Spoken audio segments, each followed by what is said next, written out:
সৃজন খবর বাংলা, খবর যেখানে জীবনের কথা বলে। দেরি হলো কি না, দেরি তো যে যে করতে পারবে না সে তার দেরি হবে। আমি করতে পারবো, আমার কাছে দেরি নেই, আমার কাছে সারপ্লাস সময় আছে। হয়ে যাবে সব কিছু প্রচার দেয়াল লেখা সব। আগামীকাল থেকে এটা শুরু হবে। উত্তরপাড়ার ভোটের ময়দানে পরিচিত রাজনৈতিক দলগুলোর পাশাপাশি সংযোজন হলো আরও এক নির্দল প্রার্থীর নাম। 2026-এর বিধানসভা ভোটে উত্তরপাড়ায় প্রথম নাম উঠে এসেছিল সিপিএমের মীনাক্ষী মুখার্জির।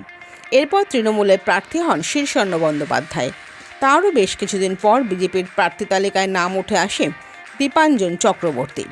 এরপর উত্তরপাড়া কেন্দ্রে জাতীয় কংগ্রেস প্রার্থী হন সুব্রত মুখার্জি। আর মনোনয়নের শেষ দিনে নির্দল প্রার্থী হয়ে চমক দিলেন কানাইপুর পঞ্চায়েতের প্রাক্তন প্রধান আচ্ছালাল যাদব। ফলে এবার উত্তরপাড়ার বিধানসভার মানুষ এই নির্বাচনে পঞ্চমুখী ভোটের লড়াই দেখতে চলেছে। বৃহস্পতিবার শ্রীরামপুর মহকুমা শাসকের দপ্তরে নির্দল প্রার্থী হিসেবে মনোনয়নপত্র জমা দিয়ে আচ্ছালাল যাদব শুক্রবারই দুপুরে কানাইপুরে তার নিজস্ব অফিসে এক সাংবাদিক সম্মেলন করলেন। কেন তিনি নির্দল প্রার্থী হিসেবে এবার উত্তরপাড়ার ভোটে দাঁড়ালেন, বিস্তারিত তারও ব্যাখ্যা দিলেন। তিনি এদিন জানালেন, কোনো রাজনৈতিক দলকে সুবিধা বা অসুবিধা করার জন্য তিনি ভোটে দাঁড়াননি। একজন ভারতীয় নাগরিক হিসেবে সংবিধান মেনে যে কেউ ভোটে দাঁড়াতে পারে, তাই তিনি নিজের ইচ্ছেতেই এই নির্বাচনে প্রতিদ্বন্দ্বিতা করছেন। আচ্ছালাল যাদব এদিন আক্ষেপ করে বলেন, এই উত্তরপাড়া বিধানসভায় কোনো রাজনৈতিক দলই তাদের দলীয় কর্মীদের যথাযোগ্য সম্মান দেয় না। তাই উত্তরপাড়ার মানুষের কাছে নতুন রাজনৈতিক একটি দর্শন প্রতিষ্ঠা করতেই তার এই নির্বাচনে লড়াই করা। আর এখানকার শিক্ষিত নির্বাচক মণ্ডলী যাকে ভালো বুঝবেন তাকেই ভোট দেবেন। তিনি একজন এখানকার স্থানীয় রাজনৈতিক কর্মী হিসেবে এই লড়াই করবেন। এখন দেখার তিনি তার এই নতুন রাজনৈতিক দর্শন উত্তরপাড়ার মাটিতে কতটা প্রভাব ফেলতে পারে বা প্রতিষ্ঠা করতে পারেন। আমরা দেখে নেব এদিনের এই সাংবাদিক সম্মেলনে তিনি আর কি বললেন একটি বিরতির পর। নবগ্রাম পিপলস কোঅপারেটিভ ব্যাংক, আপনার ব্যাংক আপনার পরিবারের ব্যাংক।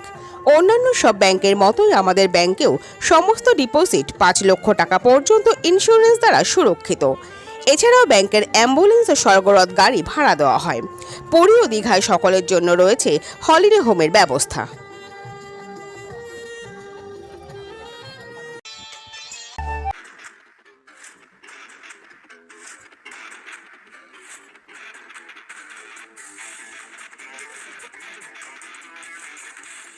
ওম সাইরাম এসএস অ্যাডভার্টাইজিং, মাত্র 6 টাকায় আর্জেন্ট ফ্লেক্স প্রিন্ট। এছাড়াও যে কোনো রকম ডিজিটাল প্রিন্ট, কোন্নগর চলচ্চিত্রমের কাছে। প্রেম, বিবাহ ও দাম্পত্য সম্পর্ক নিয়ে জানতে আজই যোগাযোগ করুন অনলাইনে নিচে স্ক্রিনে দেওয়া নম্বরে। যে উত্তরপাড়া মানুষকে সঙ্গে নিয়ে যে এখানেকার পলিটিক্যালি যে ছলনাগুলো হয়েছে তার প্রতিবাদ করা দরকার বলেই আজকে দিনে। না না, আমাকে মর্যাদা দেওয়ার তো কোনো কারণ নেই। আমরা কর্মী ছিলাম, আমি কর্মী, যে কর্মী তো কখনো কোনো দল কাছ থেকে মর্যাদা পায় না। আর বিশেষ করে যে দলের আপনি কথা বললেন সেখানে তো কর্মীর কোনো মর্যাদাই নেই।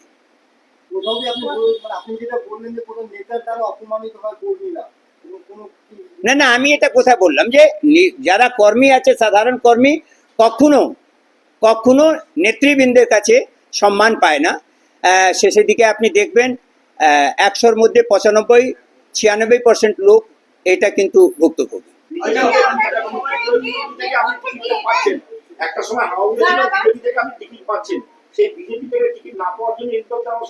না না, মুশকিলটা এটাই আছে যে আমি কালকেও আপনাদেরকে বলেছিলাম, আজকেও বলছি যে মানুষের ভাবনা চিন্তা বিভিন্ন রকম থাকতে পারে। আমার মনে কি আছে, আপনার মনে কি আছে, সেটা কেউ ব্যাখ্যা করতে পারবে না।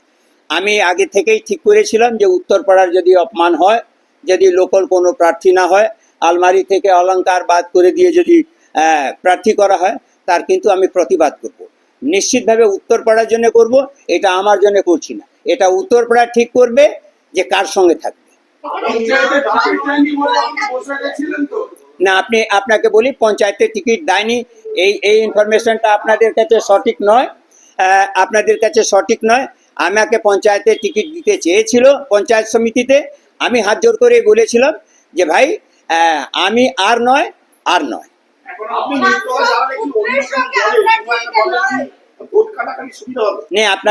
আপনাকে প্রথমেই বললাম যে কোনো দলকে সুবিধে করে দেওয়ার জন্য বা না কোনো দলকে বিপদে ফেলে দেওয়ার জন্য আমি নয়। আমি উত্তরপাড়া মানটাকে বজায় রাখার জন্য বা উত্তরপাড়া মানটা যে হারিয়ে গেছে সেটাকে আবার রিগেন করার জন্য আমার প্রতিদ্বন্দ্বীদের মধ্যে নামা।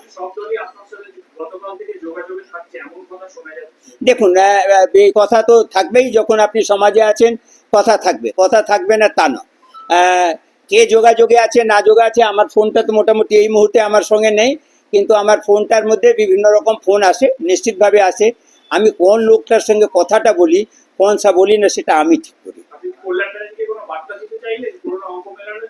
না, দেখুন, উনি শ্রীরামপুরের পর 4 বারের সাংসদ, অত বড় মানুষের ব্যাপারে আমার পক্ষে কিছু বলে দেওয়াটা ঠিক হবে না। আমি ক্ষুদ্র একটা মানুষ, আমি রাজনৈতিক একটা কর্মী ছিলাম। আমার মনে হয়েছে যে উত্তরপাড়া প্রত্যেকটি রাজনৈতিক কর্মীর মান সম্মানটা ফিরিয়ে আনার জন্যে আমাকে দাঁড়ানো দরকার, বা উত্তরপাড়া জনসাধারণ মানুষ যে যারা গণদাতা, যারা জনদেবতা, তাদের জন্যে আমাকে এই প্রতিবাদটা জানাতে।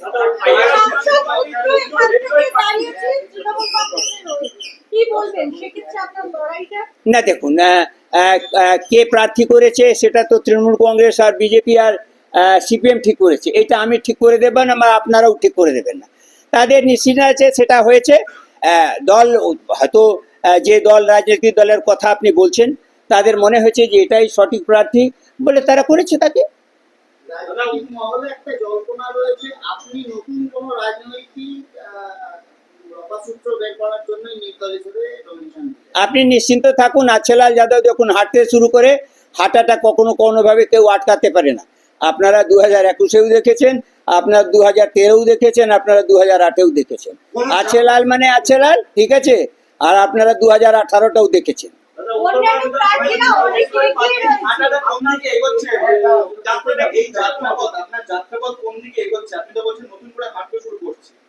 হ্যাঁ, নিশ্চিতভাবে আমি উত্তরপাড়া মানুষের মর্যাদাটা ফিরিয়ে আনার জন্য উত্তরপাড়া প্রত্যেকটি মানুষের কাছে যাব।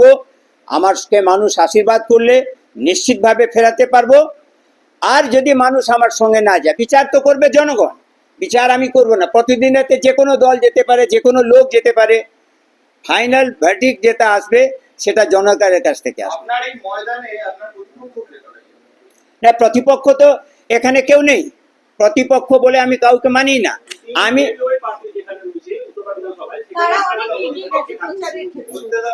না, দেখুন, প্রতিপক্ষ আমি কাউকে গুরুত্ব দিতে রাজি নয়।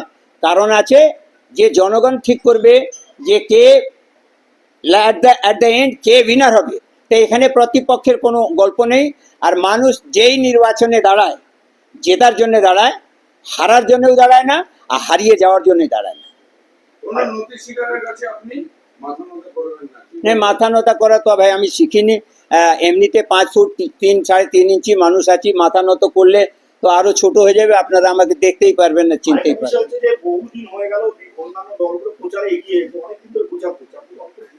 দাদা, আমি আপনাকে একটা কথা বলি যে অ্যাপ্রক্সিমেটলি 60,000 ঘর আছে এই উত্তরপাড়া বিধানসভার মধ্যে।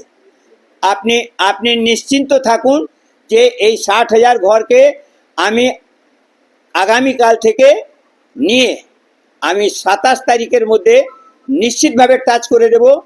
আমার ওই শক্তিটা আছে বলেই আমি কিন্তু এখানে নমিনেশনটা দিয়েছি। সৃজন, খবর বাংলা নিউজ।